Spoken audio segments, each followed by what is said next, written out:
Welcome back to Tutorial Tuesday.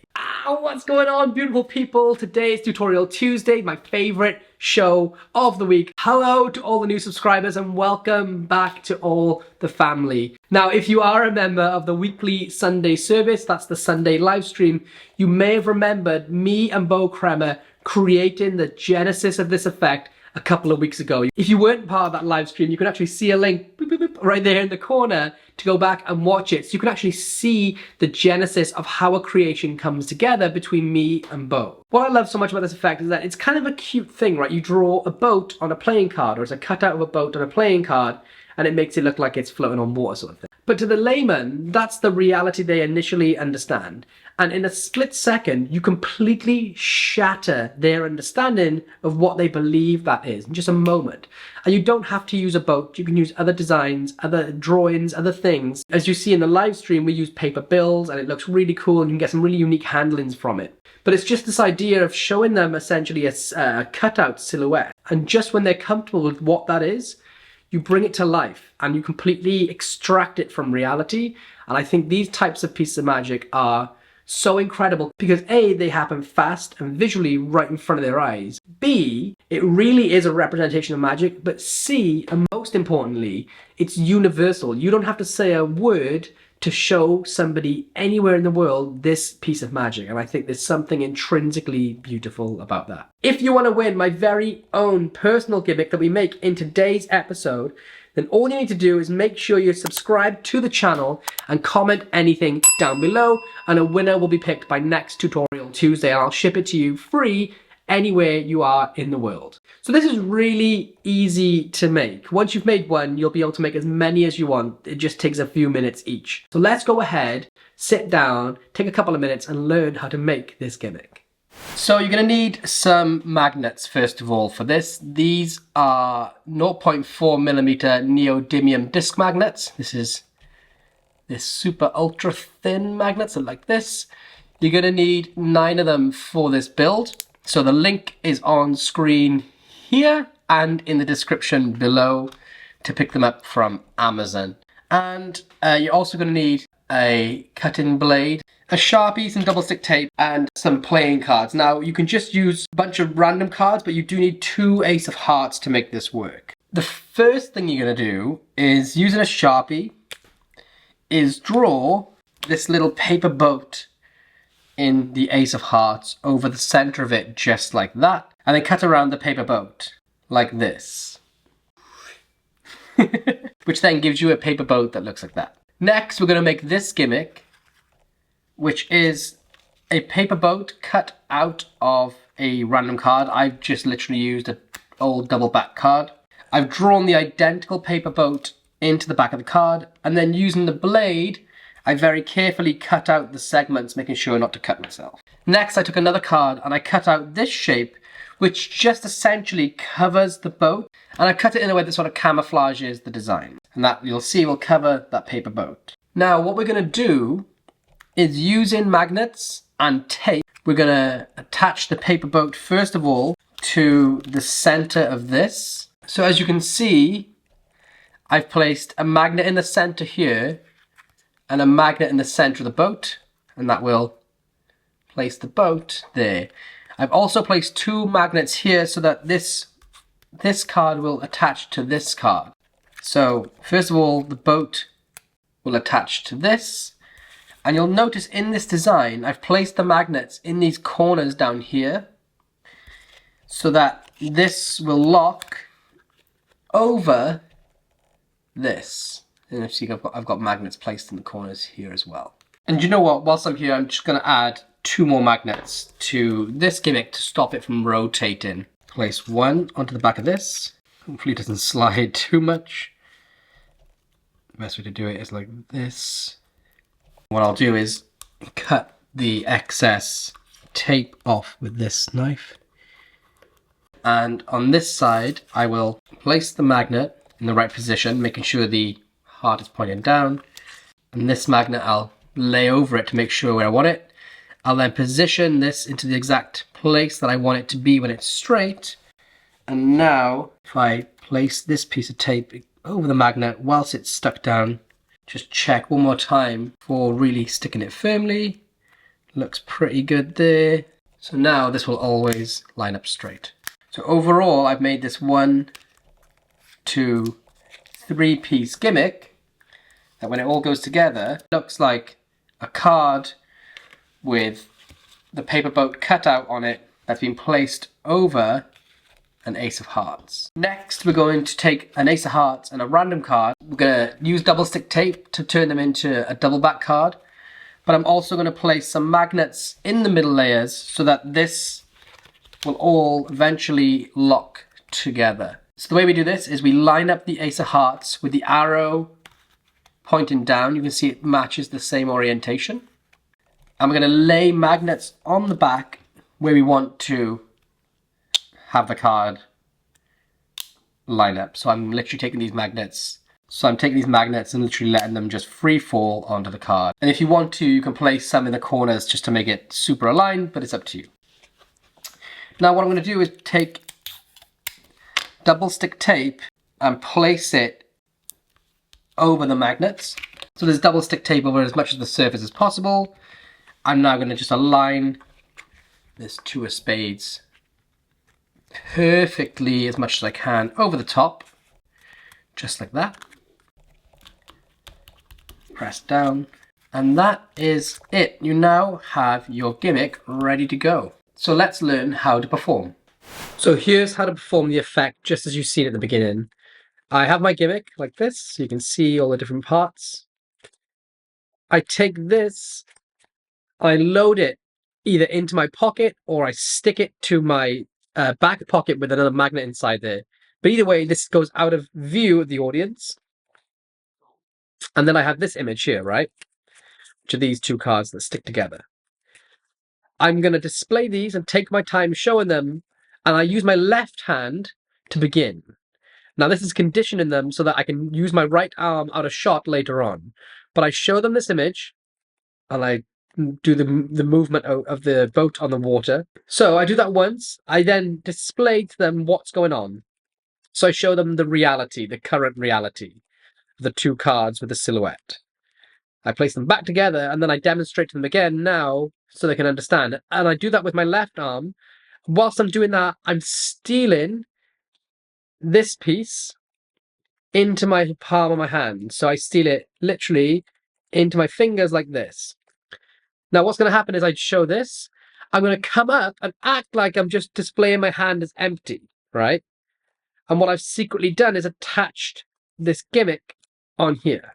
You'll notice that it was silent when I did it because I did it in a soft manner. So, if I can take this off, the way that happens is I have it in my palm, I come up as if I'm just going to come up and turn my hand around, and I come up and literally just brush past and release the tension, and it will line up properly, right? You just practice a little bit. So it comes up like this, and this is all one motion as I show my hand is empty. So one more time. Come here. So I've done the whole routine. I've put it back. Now I'm showing them with one hand as I steal the gimmick. I'm showing the water, and then I come up and just display my hand here. And to them, nothing's happened. Now, I don't want to let this image sit for too long because they may see, the imperfections. If you've done everything correctly, then to them, this is all the same image. So all you need to do here is take the boat off the card. And I like to hold it in front of the card then, so they don't get to focus on any shadows that may occur. It might be better for you to use a blue card as well, because they hide the shadows better.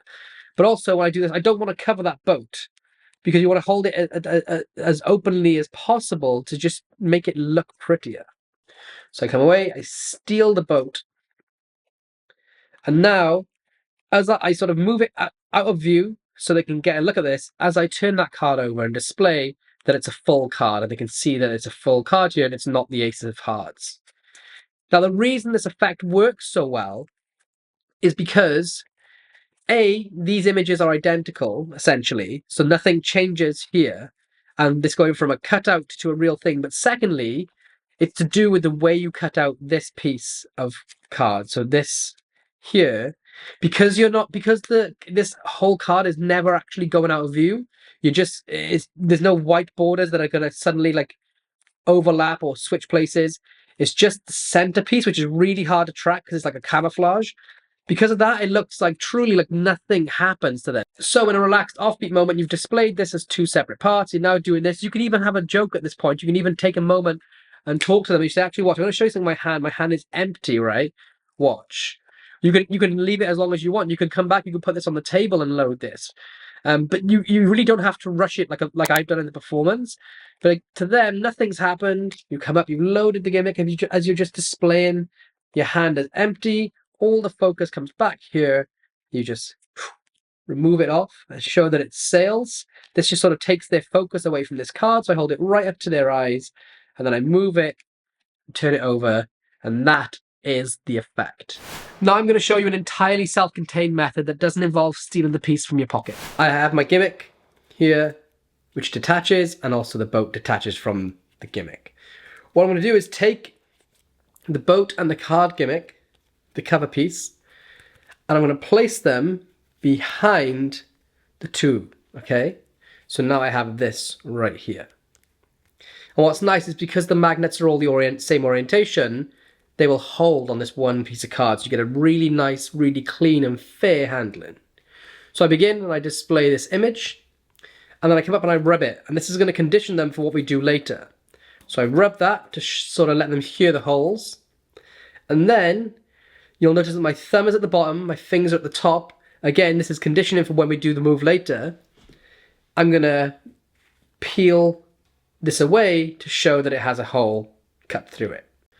Now watch what happens with my hand positions. My right hand is going to come in from the side and it's going to align. I could come from the top, but I'm going to need to steal this piece in a moment, and I'm going to do it side to side. So I need to condition that. I need to make sense for that movement to happen. So this comes in from the side, and from the back, you can see this comes over from the side. My thumb is going to grip onto these pieces. And what's nice is that because the magnets are on this card, this will all line up so you can be really free. My thumb is going to steal this behind my fingers, okay? So from the front, very free, very open. This comes in, it lines up, and I'm stealing behind my fingers. I'm stealing these two pieces. Now I just come in front of this card, again with the loaded piece here, and I release everything, and it'll all line up perfectly, and I just imitate that rub again. This time I don't put any pressure on it, I just make a sound. So to them it looks like nothing's happened, okay? So from the top here, from the exposed view, I come in, line it up, steal, reposition, and rub. Okay, so now you're in this position from the front. Now all that's left to do, peel the boat off, and then I just simply flip the card over, display the boat, and then I'm finished with the effect. You can also do this in reverse by starting with the two and the boat separate and displaying them. You can turn the gimmick around and show that the boat can go onto the card. Then you can do the rubbing motion where you rub to show that the card is whole, or the card is stuck on there, whatever you want to explain for. And then you can pop this off and display that it's now become two separate pieces. So again, what's happening is the piece is covering the gimmick here. I'm allowing this to sit onto the gimmick. As I rub, my finger from behind is going to push against the card to give me some sort of base to push on, and I'm pulling the gimmick back. But because it looks like I'm just rubbing, it looks like nothing happens. So I pull the gimmick back, and I'm literally just reversing that move we learned earlier and placing this on the back of the card. Okay, so from the front, I come here as if I'm rubbing, and now, make sure everything's lined up, I can simply pop off and display that it's become a hole. I hope you all enjoyed that. If you want some inspiration to see how it works on other things like bills and other objects, then go ahead and click the link up in the top corner and go back and watch the Sunday service from a couple of weeks ago with me and Bo Kremer. Like I said, this is one of those things that once you know how it works, you can't unknow how it works. We need to remember how powerful magic is from the eyes of the audience. And this is one of those things that can just really change their attitude on a dime. They see something, they're like, okay, this is just a cutout in a card, and then boom, it immediately sort of becomes real. It's super crazy. And get creative with it. You don't have to draw paper boats. You could draw a little cartoon car. You could draw a paper crane. You could do anything you want. And you can take it even further. For example, you could pop that boat off the card and then switch it for a real origami boat that has black lines drawn on it. Maybe you draw those black lines in a friction marker. So it looks like that paper boat. You heat up the black lines, they vanish, and you unfold it all and show that it's an origami piece of paper. You can get really, really creative with it. It's just a really fun concept, and I hope you guys enjoy it. If you did enjoy it and you're not subscribed to the channel, then please do me a favor and go ahead and hit that subscribe button. It goes a really long way to helping me know that you're out there, you're all watching, and you want to see more of what I'm doing. On Saturday, I dropped a surprise tutorial, my impromptu pencil through build that's ultra visual. You guys seem to love it. Again, I did it as a surprise, so if you haven't got your notification bell on, you're not going to know when I do these surprise drops. So if you want to see more surprise drops, then hit that notification bell. What if I told you this? I can get a spectator to choose a card and sign it. Then I can have that card change into another card in the deck, but it still has their signature on. This is an effect I've been sitting on for years. I created it about 5 years ago, and I'm doing it in this Thursday's episode of Fooler to my wife Kaylee. So tune in on Thursday to not miss this. It's the first time I'm ever sharing it on video. Alright, that's it for today's episode of Tutorial Tuesday. To all the Sunday service crew, PTL. If you know, you know. I'll see you guys very, very soon.